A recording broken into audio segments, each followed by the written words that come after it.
This is my convention. What is happening to it?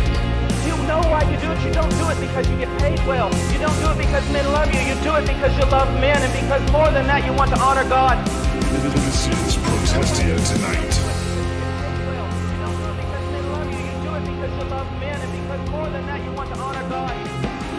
What is going on, everybody? Thank you so much for tuning in to Protestia tonight. This is the program that we hope will be glorifying to God, convicting to sinners, and edifying to the saints. A program with sincere questions and biblical answers. Thank you for being here. I do want to, in the spirit of full disclosure, tell you that this is not actually streaming live, so I will not have the chat up, but feel free to chat and talk about what we're talking about here and correct me and whatnot. And if I can jump on the live chat when this airs, I will. Otherwise, I won't.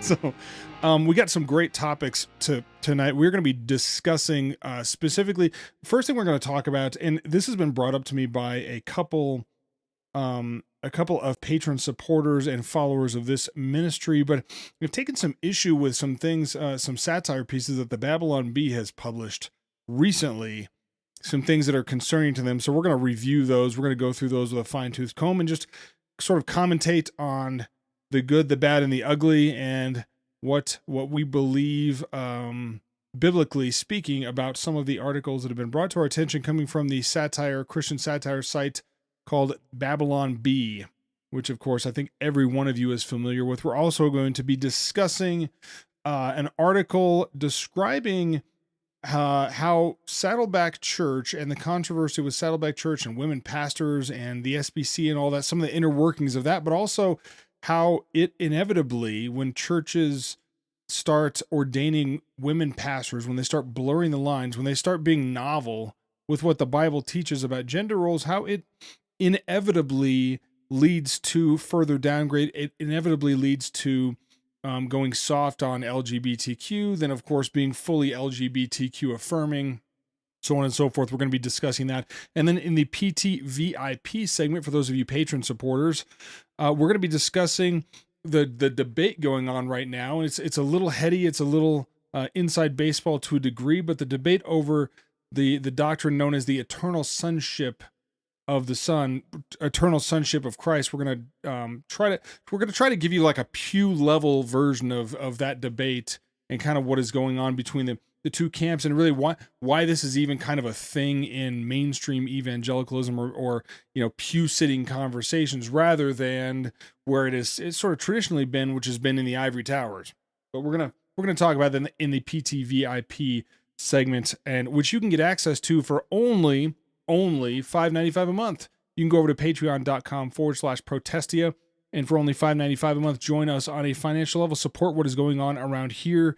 We do appreciate everybody that follows this ministry, that sharing the work. We always hope and pray that it will be a blessing to you and your church, and that despite all of the negativity that is the natural part of doing polemics and discernment work, that the flip side of it, the positive, and of course, for something to be negative, there has to be a positive, and that's no less true when it comes to discerning truth from error. For every error that you point out, there is a corresponding truth that is the flip side of that. So we always hope that will also be something that you can focus on, and something that you can look to in the face of what seems like overwhelming amounts of falsehood and heresy and sin and all sorts of other bad behavior that we work at exposing at Protestia, and also with other online discernment and polemics ministries that we trust in things doing the same kind of work. It's the same thing. Doing polemics and discernment is a necessarily negative exercise, and yet it's because we love the truth so much that we are to do this for one another. The Bible talks about testing or training the powers of our discernment with constant practice, so we'll be skilled in the word of righteousness. That is what we hope to do here.